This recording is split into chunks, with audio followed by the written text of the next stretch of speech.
back up so he can Guys. hear. Turn it back up. Studio.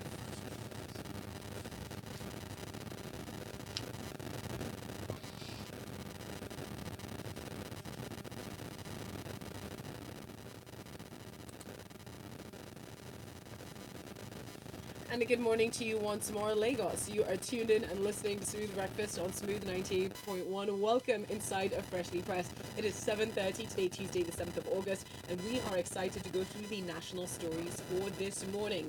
Now, joining Kayode Bakare and myself in the studio, and my name is Folu. You can find me on social media as Folu Storms. We have Orji Uka. Good morning, Orji. How are you? Fantastic. Great to have you here with us. We've also got Gbolahan. Good morning, Gbolahan. How are you? Good morning, Folu. I'm very well. Thank you. Excellent. And we've got a new voice joining us very briefly this morning. We've got Fred Alison of Grafton Trudis. Good morning, Fred. How are you? Good morning. Excellent. Thank you for joining us, gentlemen. And Lagos, of course, we have you as well. Now, do remember that you can join us in the conversation by asking questions and sending in your comments to us using the hashtag FreshlyPressed981 on Twitter. Now, that is the most effective way to get your comments across because it's short, it's succinct, and we can read it out rather easily on the airwaves. But you can also send us messages through our live stream. Just go over to youtube.com/smooth981FM Lagos, and you can leave a comment there or straight away. Or last but certainly not least, you can send us a message to our WhatsApp number. That's 0809-444-0981. Now, without further ado, let's jump into the first story of the morning. The headline from ThisDay newspaper reads, "The federal government may shut down unless the National Assembly reconvenes." This is what the presidency is warning. Now, Orji, of course, we do know this is the season of politics, and it does feel like even more politicking, even though this is supposed to be dealing with the way that our government is running or not running, as it may be. Now, on Monday in Abuja, the presidency warned that the refusal of the National Assembly to reconvene to approve presidential requests before it could result in an imminent shutdown of government activities. Now, requests they're talking about do include taking a look at financing the budget, saying that there are quite a number of loans that need to be approved. The budget is supposed to be financed heavily through foreign loans, environments as well, looking at even funds for the upcoming elections. I mean, over to you, Orji. Please take us through the story and your thoughts. It is difficult to, if not impossible, to discuss the story without losing my cool this morning. Do your best. Do your best. I'll try my best to restrict my analysis to what is here in front of me. But Nigerians should know that as we speak, there are eyewitness accounts that the National Assembly has been blocked by DSS this morning. Oh. Okay, so the story here is that the federal government has gone on this charm offensive to try and convince or prevail on they've even pleaded with the National Assembly leadership to reopen. They've gone on recess. I understand they had planned this recess for a while. Yes. The only thing that happened was that they went a day or two earlier than planned. So not like they didn't want to go. They didn't want to go on recess. Okay. Now let me go into the story proper because, like you said, the presidency has given reasons, 3 major reasons. One is loans, the other is environment issue, and then the third one is what's the third issue again? The elections, yes, to fund the elections. Funding so let's elections. go take this one after the other. On the first one, which is the to finance foreign loans, I want to quote the. Okay, no, let me not quote, but I want to.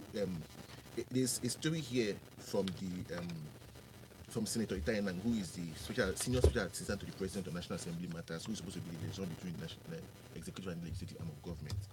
According to him, the 2018 budget was conceived to be largely financed by foreign loans. Okay.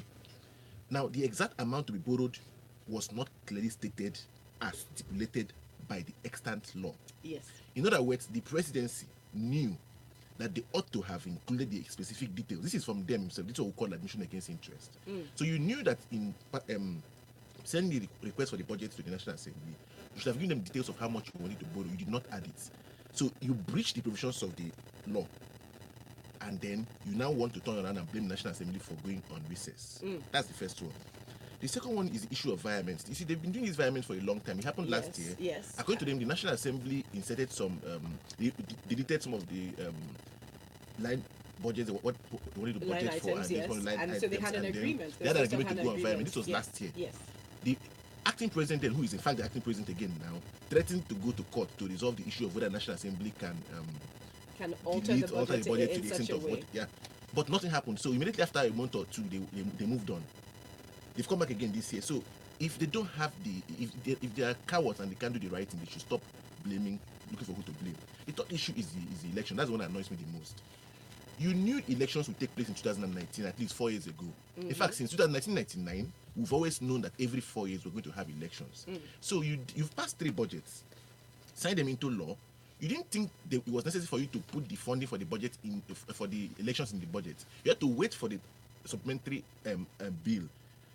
For the 2003, they've passed 6 budgets. So the budget, the supplementary one, you've done 6 budgets. You're not waiting for the 7th one before you can include election funding. Okay, but Orji, for argument's sake, let's now say this. We do know that there have been running negotiations back and forth between the presidency and the National Assembly. Now, what's to say that this was not one of the issues that was debated hotly over the several budgets that have been passed? Because we don't know that conclusively. So again, this is something that we do have to take a look at, honestly. Let's also take a look at things that are being said really by some of the houses. I mean, the lawmakers are giving conditions for reconvening. They're saying, oh, listen, if the intention is to change leadership, then we're not going to. It's an attack on democracy, which we keep going back to. And of course, this is following on the rumors of an attempted impeachment of Senate President Saraki.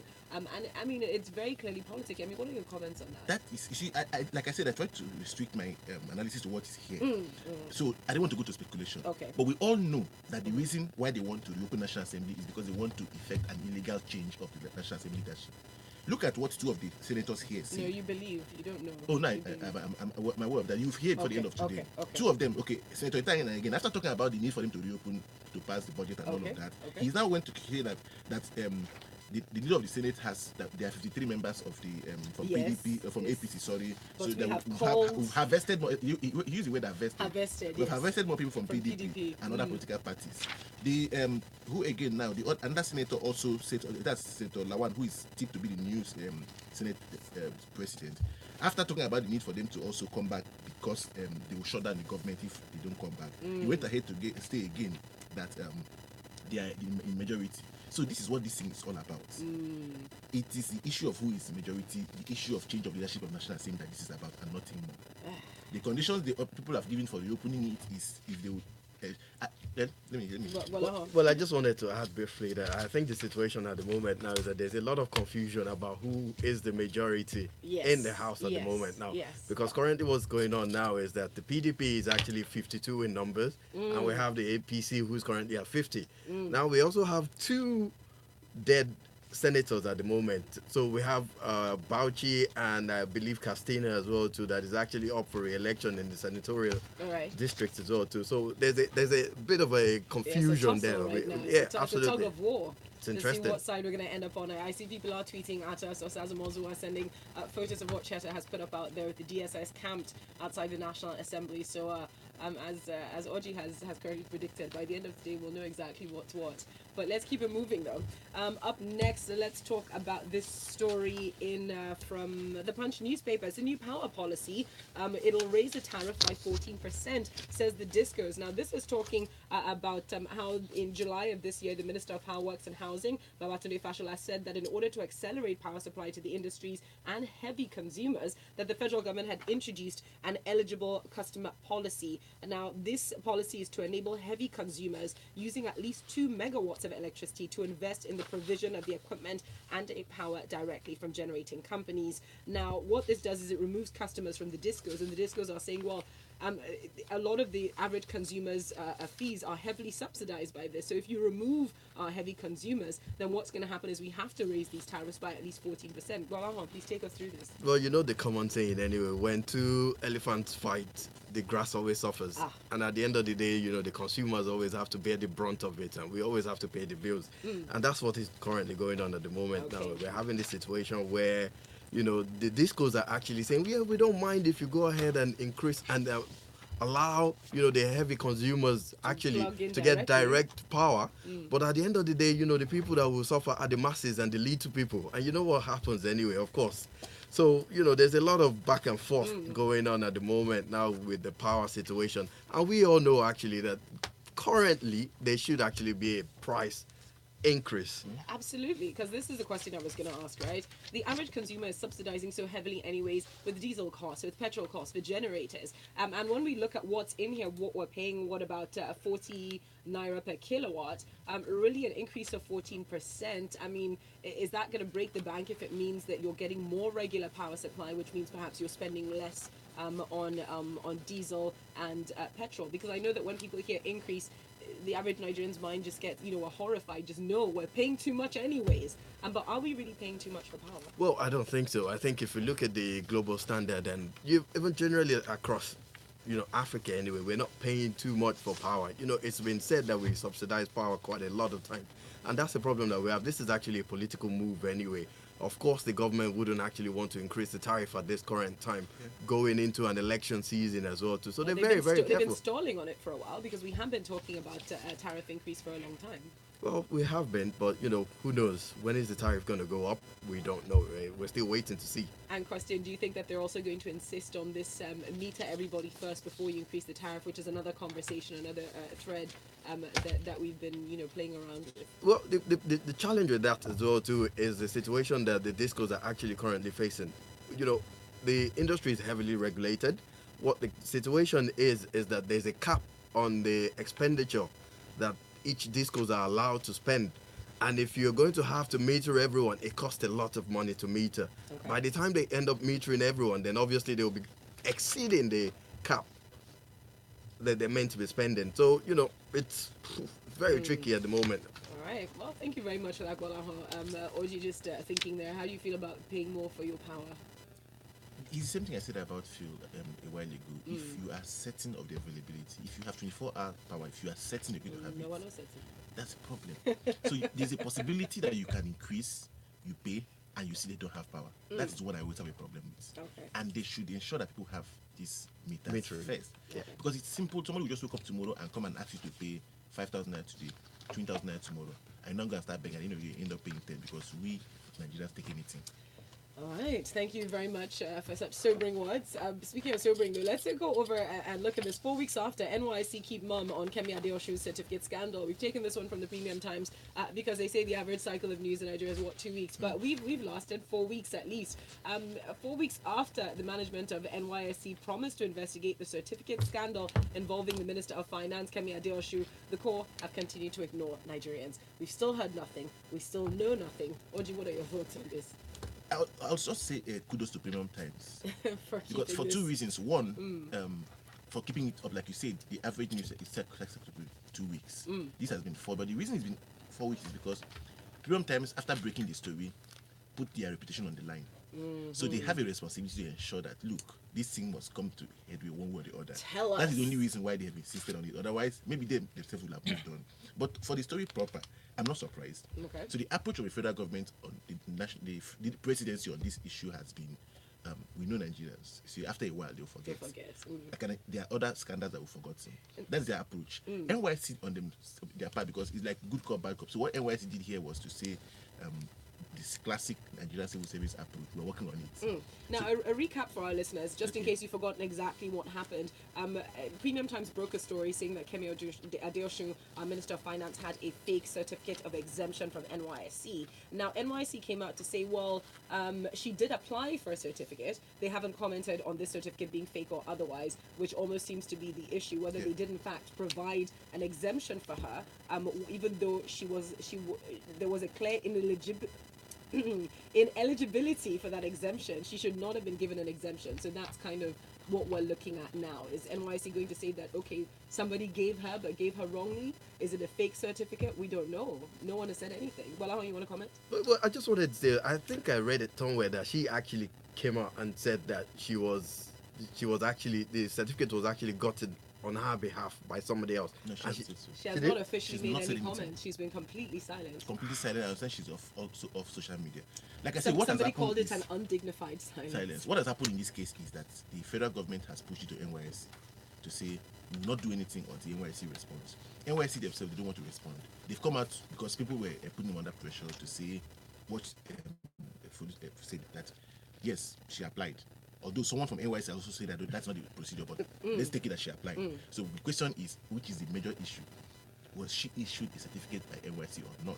NYSC has taken 4 weeks to come back to us. And yesterday, the Minister of Information was also reported to have said that the reason why the president has not taken a step, because the president is someone of integrity, that he's waiting for NYSC to speak. So NYSC is waiting for maybe the president to direct him to speak. So we'll keep going back and forth. One thing I'm sure is that Premium Times, whose reputation is on the line, will continue to give us a dose of this thing every week. So we'll expect something again next week if they don't respond. So pretty much now what we're waiting for is how long is the investigation going to go on for? From NYSC, yes. Just to tell us whether somebody applied, something that should take an hour. And I guess it's how long is your shoestring, literally. Aha. Okay, going to our Twitter messages. Let's see what the people are saying here. Don't forget you can join us on Twitter. Use the hashtag FreshlyPressed9 to be a part of the conversation. This one from Auntie Yellow says, have you noticed that since Premium Times broke the news about Kemi Adeosun, that she stopped talking about the illegal FAAC deductions made by NNPC? Pressure much? Pressure much. Lachika Ajina says Senator Rufai Ibrahim was denied entrance into his office by officials of the DSS. And the question then is, where is the independence of the legislature? Hashtag democracy in danger. That's what Chika is suggesting up there. While we've got this one in from Flexmaster Nate. He says, Mr. Orji's speculation is quite funny. If the plan is to change leadership of the Senate, what stops that from happening when NAS is back from recess? Even if it was true, we haven't forgotten how the current leadership got there in the first place. That's from Flexmaster Nate. Let's talk at the end of today. Yes, please. Let's move on very quickly to our next story, though. This one is now in from the Guardian newspaper. Let's go over to Osun State. So the Tribunal grants Fayemi access to poll materials and others, and that's the Election Petition Tribunal sitting in Ado-Ekiti, has granted the All Progressives Congress candidate, Dr. Kayode Fayemi, an order to check election materials and results of the just concluded July 14th, 2018 Ekiti State governorship election. Now, Fayemi of the APC was declared winner of the election, but it was challenged by PDP's candidate and current deputy governor, Professor Kolapo Olushola. Over to you, Gbolahan. What are your thoughts on this one? Well, when you sit in the exam and you just missed your mark by about 3 or 5 marks, it's very painful, and you're entitled to ask for a recount or a remark or so. Whether you get it, if you get that 5 marks eventually, it's questionable. We'll find out. Well, at the end of the day, what is currently going on now in Ekiti State is, of course, PDP has actually asked for a recount. They've been granted that, and likewise, Fayemi has probably just said, well, I also want a recount as well too, and I have to actually make sure as well that due process was followed, during the election process. Of course, many of us know the genesis and what actually transpired during the election as well too. It was a case of allegedly, people paying people for votes, and then the highest bidder actually got the vote at the end of the day. Well, it's absolutely fine if you're talking about having a recount. There's nothing wrong with it, and verifying as well too that to ensure that due process was actually followed. But I don't know where this is going to amount to. I don't know where this is going to end up. I think this is just going to be a long-winded process. It would actually amount to nothing at the end of the day. And come swearing in time, Fayemi will be sworn in as the governor, and that's just it. Okay, we'll have a look at that. Thank you very much. Moving on to our next story, though. Okay, so our next story talks about INEC's deadline, which endangers 17 million prospective Nigerian voters. This comes from Guardian newspaper. I'm coming to you with this one, Orji.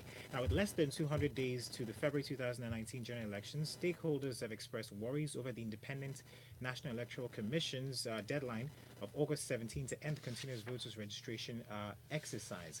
And, stakeholders are worried that with over 17 million unregistered voters, there's a risk that, they will not exercise their civic responsibility in next year's elections. What are your thoughts about this one? I'll just rush in to say that while I agree that INEC should reconsider just because of the number of people who are yet to do theirs, but I also mentioned that I'm aware that Nigerians typically wait until the last minute before doing things. We've known for about 3 years now. I was talking about the federal government. A number of us, yes, I admit Nigerians have been frustrated. Some people have tried in vain.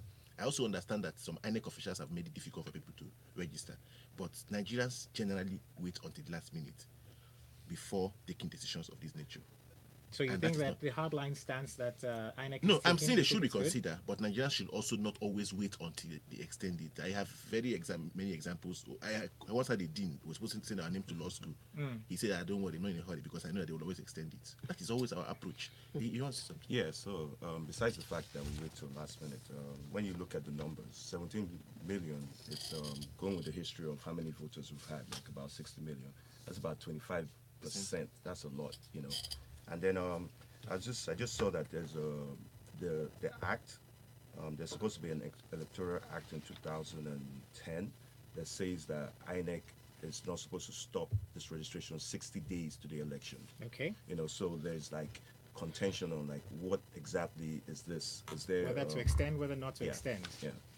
Okay, all right. Let's quickly move on swiftly. Let's look into what's happening from the Vanguard newspaper. Housing provisions. Now, family homes fund comes on stream. Now, targets 1.5 million new jobs. I think this is great news, by the way. Just giving the story, though. Against the backdrop of the widening house gap in the country, new partnerships and initiatives supported by the federal and state governments to address the housing shortfall, which is a daunting challenge, are being put to place, thereby raising the hopes of a government that can actually provide help to over 17 million new homes needed across the country in the next 15 years. Is this feasible, viable? Well, let me start by saying that, of course, we all know the challenge that we face in the country as well. There's a housing deficit, has been said, 17 million housing deficit, and in the country. Now, this fund is actually being put together by the Federal Ministry of Finance and also the Nigerian Sovereign Investment Authority, NSIA. And NSIA is actually the investment authority that actually handles Nigeria's sovereign wealth fund. So, and over the years, they've really done well with managing our sovereign, our excess crude account fund, which is currently in the range of about $2 billion or so. They've done really well so far. And so they are actually leveraging on their clout to raise funds to invest in the housing market. Now, what this article actually says is that the government, they're actually planning on investing and building 500,000 new homes over the next 5 years. Yes. So we're talking building 100,000 houses every year. I don't know how feasible that is. Looking at 100,000 homes every year, but Yes. then again, also looking at the jobs that might create, 1.5 million jobs. Do you still think that, I mean, if you have 1.5 million people employed in this sector alone, don't you think that 100,000 homes can be achieved in 1 year? Well, the question you should ask yourself is it really feasible to have 1.5 million jobs just created, just like that. just like that? Our government actually promised us 3 million jobs every year.